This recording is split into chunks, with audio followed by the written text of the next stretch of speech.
ജപ്പാനികളുടെ ഉറക്കം കെടുത്തുന്ന ഒയ്വ എന്ന പേരുള്ള ഒരു പ്രേതത്തിന്റെ കഥയാണ് നമ്മൾ ഇന്ന് പറയാൻ പോകുന്നത്. ഒയ്വ ജപ്പാന്റെ ഗ്രാമപ്രദേശത്ത് ജീവിച്ചിരുന്ന സുന്ദരിയായ ഒരു സ്ത്രീയായിരുന്നു. അവളുടെ ഭർത്താവിന്റെ പേരായിരുന്നു ഈമൺ. സ്വന്തം ഭർത്താവിനെയും വീടിനെയും ഒരുപാട് സ്നേഹിക്കുകയും അത് എന്നും നിലനിൽക്കുന്നതിന് വേണ്ടി പ്രയത്നിക്കുകയും ചെയ്തുകൊണ്ടിരുന്ന സ്ത്രീയാണ് ഒയ്വ. എന്നാൽ ഭർത്താവായ ഈമൺ ആ നഗരത്തിലെ ധനികനായ പ്രഭുവിന്റെ മകളെ കല്യാണം കഴിക്കുകയും അതിലൂടെ അധികാര സ്ഥാനത്തേക്ക് എത്തിപ്പെടുകയും ചെയ്യണമെന്ന് ആഗ്രഹിച്ചുകൊണ്ടിരുന്നു. തന്റെ ഭാര്യ മാത്രമാണ് തന്റെ മുന്നിൽ തടസ്സമായുള്ളത് എന്ന് മനസ്സിലാക്കിയ ഈമൺ മറ്റുള്ള അയൽപ്പക്കക്കാരുടെ സഹായത്തോടുകൂടി ഒരു വിഷവസ്തു ആഹാരത്തിൽ കലർത്തി ഒയ്വയ്ക്ക് കൊടുക്കുന്നു. ഇതറിയാതെ അത് ഭക്ഷിച്ച ഒയ്വയുടെ മുഖത്തിന്റെ ഒരു ഭാഗം കൂടിപ്പോവുകയും അവരുടെ ഒരു കണ്ണ് പുറത്തേക്ക് തള്ളിപ്പോവുകയും അവരുടെ ഇടതൂർന്ന കറുത്ത മുടികൾ കൊഴിഞ്ഞു പോവുകയും ചെയ്യുന്നു.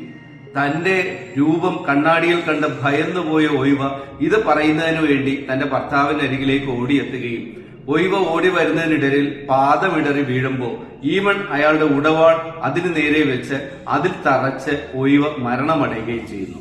ജീവൻ വേർപെട്ട് പോകുന്നതിന് മുമ്പായിട്ട് ഈമൺ നിന്നോട് ഞാൻ ഒരിക്കലും ക്ഷമിക്കില്ല എന്ന് ഒയ്വ പറഞ്ഞിട്ടാണ് അവൾ മരണപ്പെടുന്നത്. കുറെ നാളുകൾക്ക് ശേഷം ഈമൺ ആ ധനികനായിട്ടുള്ള പ്രഭുവിന്റെ മകളെ വിവാഹം കഴിക്കുകയും വിവാഹ രാത്രിയിൽ വധുവിന്റെ അരികിലേക്ക് എത്തുമ്പോൾ മൂടുപടമടഞ്ഞിരിക്കുന്ന ഒരു സ്ത്രീരൂപത്തെ കണ്ട് സന്തോഷത്തോടെ അരികിലെത്തി മൂടുപടം മാറ്റി നോക്കുമ്പോൾ ഈവയാണ് അതിനുള്ളിൽ കാണാൻ കഴിഞ്ഞത്. അവൻ ഉടവാളെടുത്ത് ഭാര്യയുടെ തലയിലേക്ക് ആഞ്ഞടിക്കും. അതോടുകൂടി ആ സ്ത്രീ രൂപം തറയിലേക്ക് വീഴുകയും പ്രഭുവിന്റെ മകളായ ആ സ്ത്രീ മരണമടയുകയും ചെയ്തു.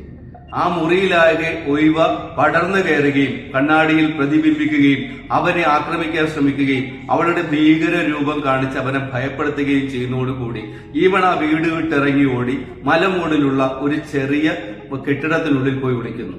പ്രകാശത്തിനോടൊപ്പം അവിടെ കടന്നെത്തിയ ഒയ്വ വീണ്ടും ഈമണെ ആക്രമിക്കുകയും ഈമൺ മലയിടുക്കുകളിലേക്ക് ഓടി ഒരു വലിയ കുന്നിന്റെ പുറത്തു നിന്ന് താഴേക്ക് വീണ് മരിക്കുകയും ചെയ്യുന്നു.